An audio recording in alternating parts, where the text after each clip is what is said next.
El 1958, Robert Schuman, un dels pares d'Europa, es va convertir en el primer president de l'Assemblea Parlamentària Europea. Han passat 50 anys i avui Europa i l'Eurocambra influeixen més que mai en la nostra vida i en el futur dels nostres pobles.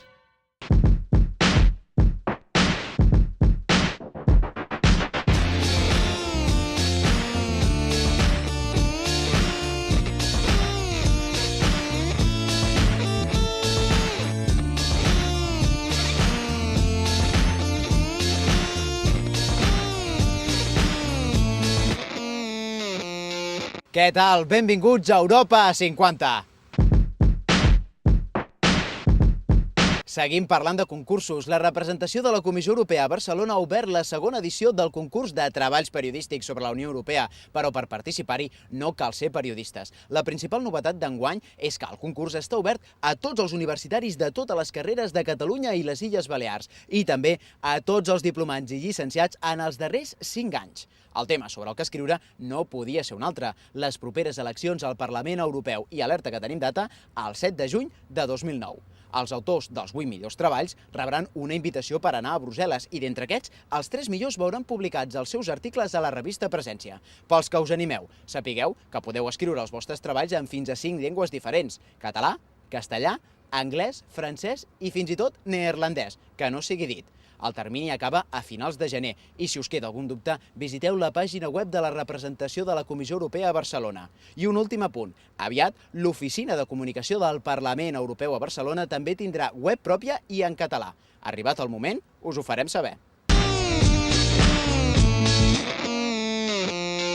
En el nostre planeta hi ha una regió que amb el pas dels anys agafarà cada cop més protagonisme, la regió àrtica. Sobre aquest territori, el Parlament Europeu va aprovar una resolució on els eurodiputats es mostraven preocupats pels efectes que el canvi climàtic hi pot provocar.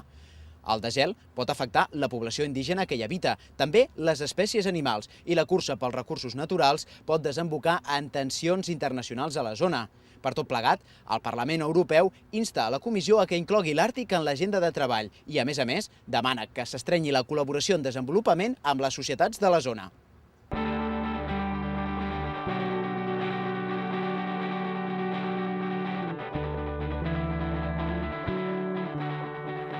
La regió àrtica és un oceà gelat situat en el pol nord del planeta. Al llarg de la història, la humanitat no ha estat capaç de dominar aquest territori. Els intents dels països limítrofs per demostrar fins on arribaven les seves fronteres xocaven una vegada rere altra amb la impossibilitat de travessar els seus murs de gel. La idea de crear una ruta marítima més curta amb Àsia quedava congelada per les condicions climàtiques extremes i el desig d'accedir a la tercera part de les reserves mundials de cru i altres minerals preuats s'esmicolava amb la irreal capacitat per extreure-les. Però els efectes del canvi climàtic estan canviant aquest anàlisi. L'augment de la temperatura del planeta està provocant un desgel en la regió àrtica. En conseqüència, s'obre la possibilitat de crear una nova ruta marítima i d'accedir a ingents quantitats de recursos. Per aquest motiu, els 5 països limítrofs han començat a interessar-se de nou per l'Àrtic. Alguns, fins i tot, duen a terme estudis cartogràfics per recolzar les seves pretensions territorials. Els 5 països limítrofs són Rússia, Canadà, els Estats Units, Noruega i Dinamarca. Aquest últim estat de la Unió Europea.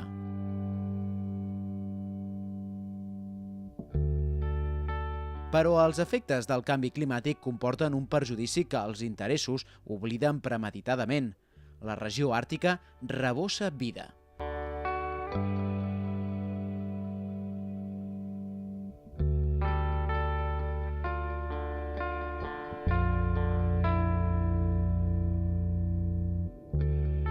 Fins i tot algunes societats humanes. L'amenaça de l'escalfament global els afecta directament. Per exemple, els ossos polars estan perdent el seu hàbitat i l'augment del nivell del mar com a conseqüència del desgel pot redibuixar el mapa del món. En la lluita contra el canvi climàtic, el Parlament Europeu va aprovar una resolució on mostrava la seva preocupació pels efectes que pot ocasionar en aquest territori. Per aquest motiu, l'Eurocambra va demanar a la Comissió que posi en marxa un pla en què, mitjançant la col·laboració internacional, s'abordi el canvi climàtic, el desenvolupament sostenible, la seguretat marítima i també la seguretat en el subministre d'energia en aquesta regió.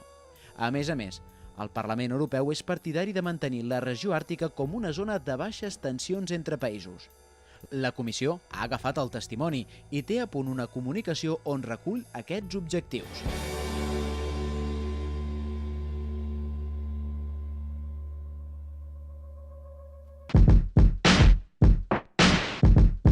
Hem arribat al final del programa d'avui, però recordeu, ens podeu veure sempre que vulgueu a internet, si ens visiteu a www.molatv.cat.